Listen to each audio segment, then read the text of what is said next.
கர்த்தாவே, என் முழு இருதயத்தோடும் உம்மை துதிப்பேன், உம்முடைய அதிசயெல்லாம் விவரிப்பேன். அதிசயத்தை கேட்கறதல்ல தேவச்சனமே, அதிசயத்தை நீங்கள் அனுபவிக்கிறீங்க. நீங்கள் ஜீவனோடு இருக்கீங்க, நல்லா சம்பாதிக்கிறீங்க, உங்கள் பிள்ளைகளை படிக்க வைக்கிறீங்க, கல்யாணம் செஞ்சு கொடுக்குறீங்க, எல்லாம் பண்ணுறீங்க. இது அதிசயம்தான். ஆனால் ஏசப்பா உங்களுக்கு என்ன செஞ்சாருங்க, அதை நீங்கள் மற்றவருக்கு சொல்கிறீங்களா? என் வாழ்க்கையிலங்க ஒரு சாட்சியாக சொல்லுவேன்.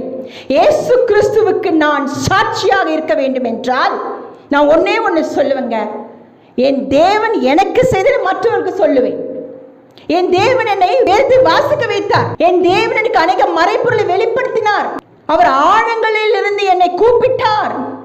நான் ஒழுங்கின்மையா இருந்தேன், இருளினை சூழ்ந்தது, வெளிச்சமாக வந்தார். பலனற்று கடந்தேன், என்னை பலப்படுத்தினார், எனக்கு ஒரு நம்பிக்கை கொடுத்தார்.